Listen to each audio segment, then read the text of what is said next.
Avant toute chose, je dois vous dire que les photos de cette exposition ont été prises dans des conditions extrêmes, en plein hiver, dans la région du Kamouraska, à des températures de moins 20, moins 30 degrés. Souvent, on me demande comment tes filles, tes modèles ont fait. Sincèrement, je ne sais pas. Ça a été très difficile. J'ai vu un psychologue pendant plusieurs années après, pour essayer de m'en remettre. C'est pas vrai! C'est super le fun! C'est vrai, traverser Boréal a été une aventure familiale inoubliable. Avant de vous parler de mon projet, des photographies, de leur conception, de ce qu'elles suggèrent comme réflexion, je laisse la parole à mes filles. Parce que derrière les images, il y a une épopée familiale remplie de fous rires, de quelques pleurs, mais surtout de beaucoup d'amour. Quand on était prêts, on préparait une bouillotte bien chaude, on prenait plein de couvertures et même on se mettait en arrière de l'auto. Puis on arrivait à un endroit, maman nous expliquait qu'est-ce qu'on allait faire. Ils sortaient faire les tests de lumière, puis quand c'était prêt, on y allait. Moi et Zoé, c'était go, on le fait. Parce qu'on est là, parce qu'on pense pas vraiment au froid, là. C'était comme vivre un moment d'extrême tension en sachant qu'ensuite ça allait être le chocolat chaud et puis la joie de vivre. Je vais suivre mes parents partout. Je sais pas, peut-être quelque chose d'encore plus extrême, j'aurais dit oui. C'est mental. Puis c'est un défi. C'est comme un jeu. On se donne des mots d'encouragement, il y a ma sœur à côté. Ma sœur Emma et moi nous sommes beaucoup rapprochés parce que on vivait la même chose. Puis on se supportait quand c'était l'une qui faisait la photo, c'était l'autre qui était là, puis qui était comme « Let's go! T'es capable, t'es correct, tu vas réussir! » Puis qui attendait l'autre pour juste la réchauffer, puis on se comprenait vraiment là-dedans, puis oui, c'était très joyeux. J'étais convaincue que mes filles feraient de bons modèles puisque j'avais déjà travaillé avec elles. En fait, elles ont littéralement grandi devant mon appareil photo. Dans un projet précédent, j'avais exploré l'imaginaire enfantin en lien avec l'univers des contes merveilleux. Lorsque Zoé et Emma sont entrées dans l'adolescence, c'est tout naturellement que j'ai tourné mon objectif vers cette période de la vie.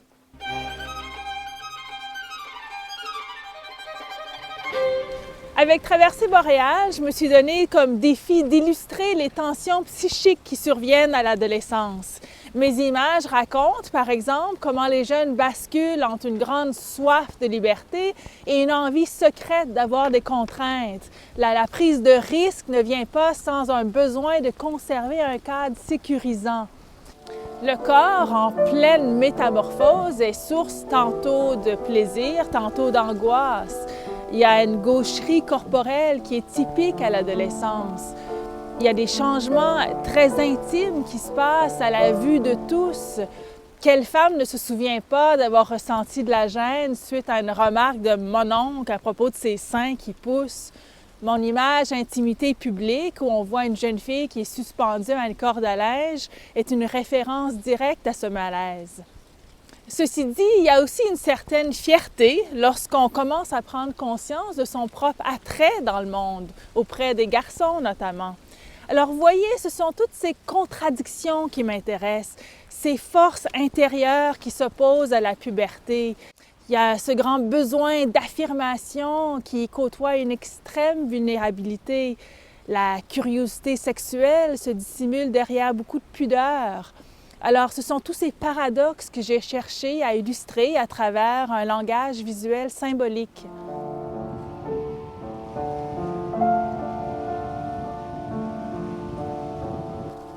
Au tout début du projet, quand j'étais à la phase recherche, je me suis rendue à la Grande Bibliothèque de Montréal pour trouver des livres qui parlaient de l'adolescence.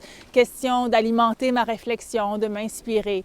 Et j'étais frappée de constater la quantité de titres sur les rayons qui affichaient des mots comme crise, problème, conflit, trouble. J'ai trouvé ça franchement déprimant. C'est sûr qu'on a tendance à associer l'adolescence à une période plutôt sombre de l'existence. Et sans vouloir nier les difficultés, je trouve dommage qu'on occulte le fait que c'est une période très créative de la vie aussi. À 13, 15 ou 17 ans, on est en pleine recherche identitaire. On prend nos distances face aux parents, on détricote en quelque sorte l'héritage parental qu'on a reçu pour mettre à l'essai différentes manières d'être au monde. Je tenais à souligner cet aspect plus positif de l'adolescence dans mon projet. Il y a d'ailleurs beaucoup de lumière dans mes images, une étonnante chaleur aussi en dépit du leitmotiv hivernal.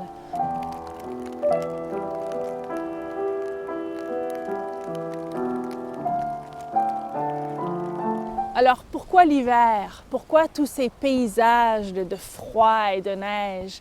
Eh bien, j'ai voulu mettre en scène mes modèles vêtus de petites robes d'été, voire à demi-nus, dans des paysages incongrus pour représenter l'étrangeté, souvent inquiétante, qui caractérise le passage entre l'enfance et l'âge adulte.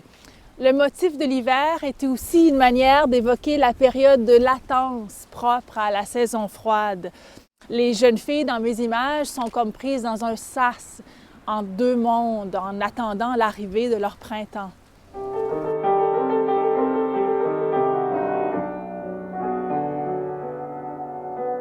Je savais que les prises de vue en extérieur allaient être difficiles.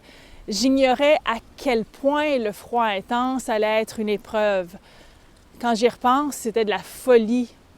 J'étais déchirée entre mon rôle de mère et celui de la photographe qui voulait ces images. Et bien souvent, ce sont les filles qui me poussaient alors que moi, j'étais prête à abandonner. Et vous savez quoi? Elles ne sont même pas tombées malades.